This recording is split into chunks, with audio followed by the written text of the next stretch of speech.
बार बार कह रहा हूं, तू मैं करने से, आरोप प्रत्यारोप करने से, नूरा कुश्ती करने से, वीडियो शेयर करने से, टीवी में डिबेट करने से धर्मांतरण नहीं रुकेगा।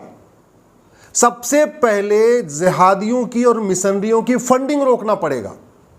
फंडिंग रोकने के लिए सबसे पहले FCRA कानून जो 2010 में कांग्रेस ने बनाया था उसको खत्म करना पड़ेगा। FCRA के जरिए विदेशों से बहुत फंडिंग होती है। क्रिश्चियन जो मेजॉरिटी कंट्रीज हैं वो पादरियों को भेजती हैं, यहाँ पे मिशनरियों को फंडिंग करती हैं। जो मुस्लिम मेजॉरिटी कंट्री हैं वो यहाँ के जिहादियों को पैसा भेजती हैं, FCRA का यूज करके करती हैं। जिहादियों ने भी अपना NGO बना लिया है, मिशनरियों ने भी अपना NGO बना लिया है और उनको बाहर से फंडिंग आ रही है FCRA के जरिए। और कांग्रेस ने 2010 में ये कानून बनाया ही इसीलिए था कि जिहादियों की आराम से फंडिंग चलती रहे, मिशनरियों की फंडिंग चलती रहे।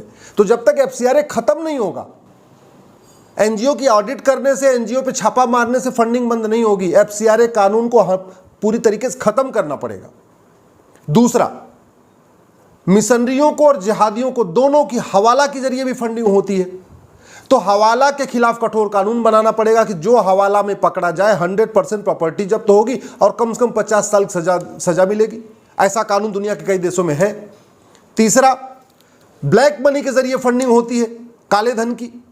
जो भारत में काला धन बनता है, अलग अलग तरीके से जो ब्लैक मनी जनरेट होता है, ये सारा मिशनरियों के और जिहादियों की फंडिंग के काम आता है।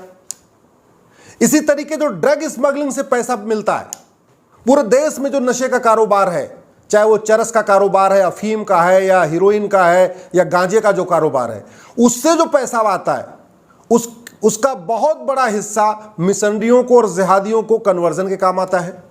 तो एक तरीके से दोहरा नुकसान है। एक तरफ नशे के कारण हमारी युवा पीढ़ी बर्बाद हो रही है, दूसरा इसी नशे के कारोबार से जिहादी और मिशनरियों की फंडिंग हो रही है। तो ड्रग स्मगलर्स को फांसी देने और 100% प्रॉपर्टी जब्त करने का कानून बनाना पड़ेगा। अभी सिंगापुर में एक व्यक्ति के पास 900 ग्राम गांजा मिला था, फांसी दे दिया। हम सिंगापुर वाला कानून क्यों नहीं ले लेते नशे के खिलाफ? इसी तरीके से 1894 में अंग्रेजों ने एक कानून बनाया था, लैंड एक्विजिशन एक्ट, और वो कानून बना के भारत की जितनी प्राइम लैंड थी बड़े बड़े शहरों में, वो सारी मिशनरियों को दे दिया था। अब ये मिशनरीज और चर्च के लोग क्या करते हैं, वहां पे चूंकि उनकी 99 साल की लीज पूरी हो चुकी है, तो उन जमीनों को बेचते हैं और बेचने के बाद जो पैसा आता है उससे पूरा कन्वर्जन का काम चल रहा है। तो जो 1894 के बाद जो चर्च को जमीनें दी गई थी, मिशनरियों को जमीन दी गई थी, जिनके 99 साल की लीज पूरी हो गई है, वो सारी जमीन वापस लेना पड़ेगा, नहीं तो वो उसी में प्लॉटिंग कर रहे हैं। पूरे भारत में जितनी सिविल लाइन है वो 1894 के लैंड एक्विजिशन एक्ट से बनी है। और अब वो क्या कर रहे हैं, वहां प्लॉटिंग कर रहे हैं। 100-100 गज का, 200-200 गज का प्लॉट बेचते हैं, करोड़ों रुपए मिलता है, और उसके बाद वो उस पैसे से गांव देहात में हॉस्पिटल भी बन रहा है, चर्च भी बन रहा है और कन्वर्जन भी हो रहा है।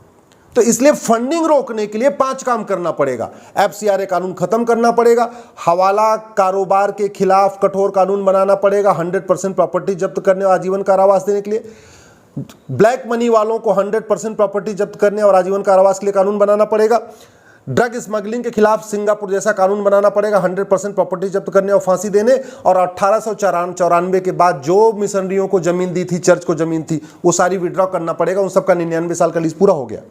इसके अलावा 5 काम और करना पड़ेगा।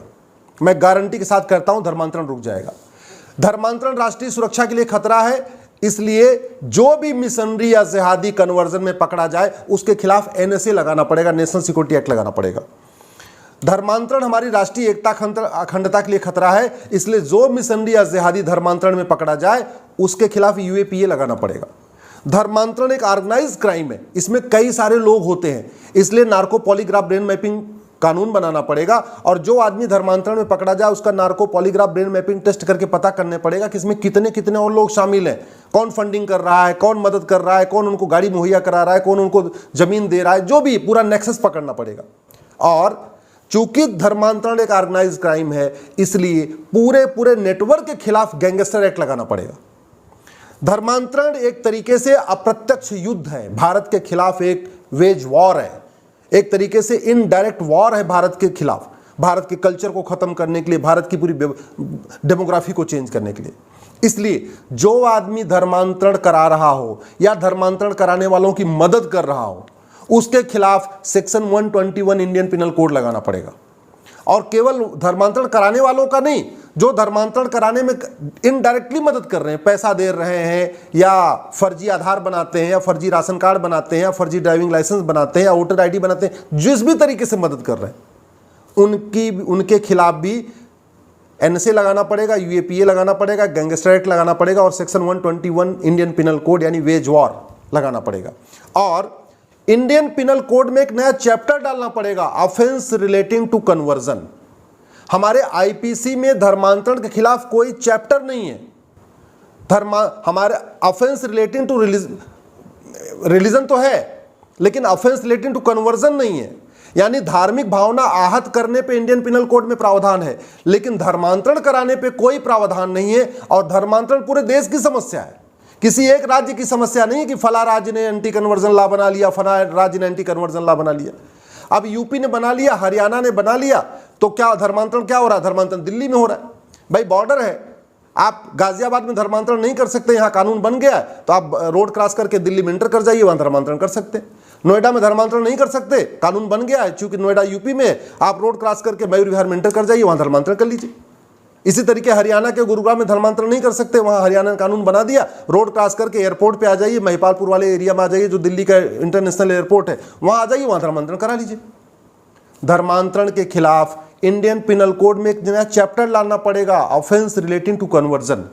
धर्मांतरण को जघन्य अपराध घोषित करना पड़ेगा। धर्मांतरण कराने वालों को 20 से 50 साल की सजा देने का प्रावधान रखना पड़ेगा, तब धर्मांतरण रुकेगा।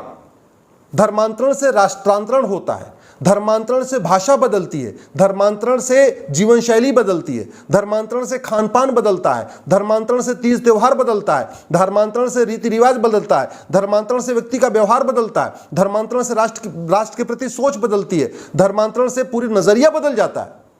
ऐसे में जहां पूरा धर्मांतरण के कारण राष्ट्रांतरण हो रहा है, फिर धर्मांतरण के खिलाफ हम कठोर कानून क्यों नहीं बना रहे? 9 राज्यों में हिंदू खत्म हो चुके हैं। डिस्ट्रिक्ट वाइज देखिए तो 200 जिलों में डेमोग्राफी बदल चुकी है। तहसील के हिसाब से देखिए तो 300 तहसील में डेमोग्राफी बदल चुकी है। इंडिया का जो बॉर्डर का तहसील है, चाहे वो पाकिस्तान की तरफ मिला हुआ है या बांग्लादेश की तरफ मिला है या म्यांमार की तरफ मिला है, या गुजरात का जो बॉर्डर की तहसीलें हैं या महाराष्ट्र की बॉर्डर की तहसीलें हैं जो समुद्र के एरिया से मिली हुई, सबकी डेमोग्राफी बदल चुकी है। सिक्किम हाथ से निकल चुका, मेघालय हाथ से निकल चुका, मणिपुर हाथ से निकल गया, कश्मीर हाथ से निकल गया, केरल हाथ से निकलने वाला, लक्षद्वीप हाथ से निकल गया। 9 राज्यों में हिंदू खत्म हो गए। इसके बावजूद धर्मांतरण के खिलाफ कठोर कानून नहीं बन रहा है। धर्मांतरण पे संसद में चर्चा नहीं हो रही है, लोकसभा विधानसभा राज्यसभा में चर्चा नहीं हो रही है। मैं रिपीट कर रहा हूं, तू मैं करने, आरोप प्रत्यारोप करने, नूरा कुश्ती करने, कैंडल मार्च करने, घेराव करने, जंतर मंतर पे हंगामा करने से धर्मांतरण नहीं रुकेगा। बड़ी बड़ी बातें करने से धर्मांतरण नहीं रुकेगा।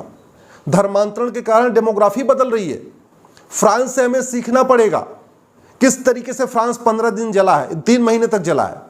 फ्रांस के पास सब कुछ था, यूएन की परमानेंट मेंबरशिप, वीटो पावर है, फ्रांस के पास राफेल है, फ्रांस के पास वर्ल्ड क्लास एयरपोर्ट है, वर्ल्ड क्लास हाईवे है, फ्रांस के पास बड़े बड़े फाइटर प्लेन है।